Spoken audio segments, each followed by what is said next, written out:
Welcome back my new vlog. ಇವತ್ತು ನಾನು ಬಂದು ಕಾಂತಾರ ಮೂವಿ ಬಗ್ಗೆ ಒಂದು ಕಾನ್ಸೆಪ್ಟ್ನ ಅಂದರೆ ಫಿಲಮ್ ಯಾವ ರೀತಿ ಇತ್ತು ಎಂಬುದರ ಸಣ್ಣ ಮಾಹಿತಿ ಮತ್ತು ನಾನು ಥಿಯೇಟ್ರಿಗೆ ಹೋದಾಗ ಯಾವ ರೀತಿ ರೆಸ್ಪಾನ್ಸ್ ಇತ್ತು ಅನ್ನೋದನ್ನ ತೋರಿಸೋಕ್ಕೆ ಇಷ್ಟಪಡ್ತೀನಿ. ಹೊಸಬ್ರು ಯಾರು ನೋಡ್ತಾರೆ ದಯವಿಟ್ಟು ಚಾನಲ್ನ ಸಬ್ಸ್ಕ್ರೈಬ್ ಮಾಡಿ ಹಾಗೆ ಸಪೋರ್ಟ್ ಮಾಡಿ. ನಾವು ಸಕಲೇಶಪುರ, ಹಾಸನ ಜಿಲ್ಲೆ ಸಕಲೇಶಪುರ ತಾಲೂಕಿನಲ್ಲಿ ಒಂದು ಥಿಯೇಟ್ರಿಗೆ ಹೋಗಿದ್ವಿ ಕಾಂತಾರ ಮೂವಿ ಚಾಪ್ಟರ್ 1 ನೋಡೋಕ್ಕೆ. ಮೂವಿ ಯಾವ ಮಟ್ಟಗಿದೆ ಅಂದರೆ ಅದ್ರ ಬಗ್ಗೆ ಹೇಳಿ ಸುಖ ಇಲ್ಲ, ಅಷ್ಟು ಸಾಕಾಗಿದೆ. ನೀವೇನು ಬಾಹುಬಲಿ ಗ್ರಾಫಿಕ್ಸ್ ಎಲ್ಲ ನೋಡಿದ್ದೀರಾ ಅದಕ್ಕಿಂತ 3 ಪಟ್ಟು ಚೆನ್ನಾಗಿ ಮಾಡಿದ್ದಾರೆ. ಬಟ್ ಗ್ರಾಫಿಕ್ಸ್ ಎಲ್ಲೂ ಆಗಿದೆ ಅಂತ ಗೊತ್ತಾಗಲ್ಲ, ಅಷ್ಟು ನೀಟಾಗಿ ಮಾಡಿಕೊಟ್ಟಿದ್ದಾರೆ. ಮತ್ತು ಇನ್ನೊಂದು ಏನಂದರೆ ಇದು ಸಕಲೇಶಪುರ ಭಾಗದಲ್ಲಿ ತುಂಬ ದಿನ ಶೂಟಿಂಗ್ ಮಾಡಿದರೆ ಸುಮಾರು 50ಕ್ಕೂ ಹೆಚ್ಚು ದಿನಗಳು ಶೂಟಿಂಗ್ ಮಾಡಿದಂಥ ಒಂದು ಚಿತ್ರ ಆಗಿತ್ತು. ನಮಗೊಂದು ಕ್ರೇಜ್ ಇತ್ತು ನಾವು ದೂರದಲ್ಲಿ ನಿಂತು ನೋಡೋದಕ್ಕೂ ಸಿನಿಮಾನ ಅಲ್ಲಿ ಥಿಯೇಟರ್ನಲ್ಲಿ ನೋಡೋದಕ್ಕೂ ಯಾವ ರೀತಿ ಡಿಫ್ರೆನ್ಸ್ ಇರುತ್ತೆ ಮತ್ತು ಎಷ್ಟು ಕ್ಲಾರಿಟಿ ಕೊಟ್ಟಿರ್ತಾರೆ ಅನ್ನೋದನ್ನ ನೋಡೋಕ್ಕೆ ಹೋದಾಗ ನಮಗೆ ಬಾಲ್ಕನಿಗೆ ಟಿಕೆಟ್ ಸಿಗಲಿಲ್ಲ. ನಾವು ಹೋದದ್ದು ನಿನ್ನೆ ಹೋದರೂ ಕೂಡ ನಮಗೆ ಬಾಲ್ಕನಿಗೆ ಟಿಕೆಟ್ ಸಿಗಲಿಲ್ಲ. ನಾವು ನಿನ್ನೆ ಹೋದಾಗ ಸೆಕೆಂಡ್ ಕ್ಲಾಸು ತೊಗೊಳ್ಳೋದು ಬೇಕೋ ಬೇಡ ಅಂತ ಅಂದಾಜು ಮಾಡ್ತಾ ಇರ್ಬೇಕಾದ್ರೆ ನಾನು ಸೆಕೆಂಡ್ ಕ್ಲಾಸಿಗೆ ಮತ್ತೆ ಇರಲಿ ಅಂತ ತೊಗೊಂಡಾದ ನಂತರದಲ್ಲಿ ಥಿಯೇಟ್ರ್ ಒಳಗೆ ಜನ ನೋಡಿ ನನಗೆ ಆಶ್ಚರ್ಯ ಆಗ್ಬಿಡ್ತು. ಅಷ್ಟು ಸೆಕೆಂಡ್ ಕ್ಲಾಸು ಗಾಂಧಿ ಕ್ಲಾಸ್ ಕೂಡ ಫುಲ್ ಆಗಿತ್ತು, ಹೌಸ್ಫುಲ್ ಆಗಿತ್ತು ಸಕಲೇಶಪುರ.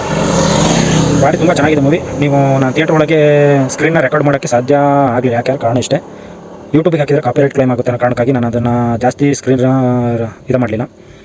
ಥಿಯೇಟ್ರನ್ನ ಸ್ಕ್ರೀನ್ನ ಅಂದರೆ ರೆಕಾರ್ಡ್ ಮಾಡಿ ಯೂಟ್ಯೂಬ್ಗೆ ಹಾಕಿದರೆ ಕಾಪಿರೈಟ್ ಮತ್ತು ಕಾಪಿ ಸ್ಟ್ರೈಕ್ ಎರಡೂ ಅಪ್ಲೈ ಆಗುತ್ತೆ. ಆ ಕಾರಣಕ್ಕಾಗಿ ಜಾಸ್ತಿ ಮಾಡಿಲ್ಲ, ಬರೀ ಕೆಲವು ಸೀನ್ನ ಜಸ್ಟ್ 5 ಸೆಕೆಂಡಲ್ಲಿ ತೆಗೆದು ಕ್ಯಾಪ್ಚರ್ ಮಾಡಿ ಹಾಕಿದ್ದೀನಿ.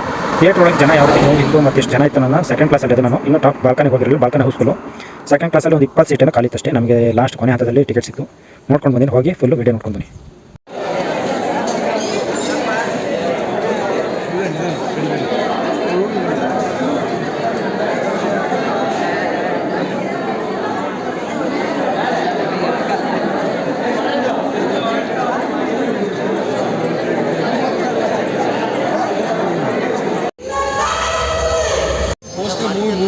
ಮತ್ತೆ ಹಾಂ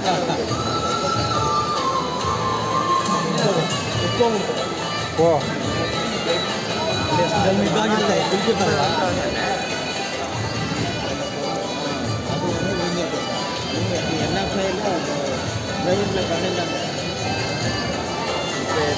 நான் ஒன்றுமே பேசல மாமா, நான் ஒன்றுமே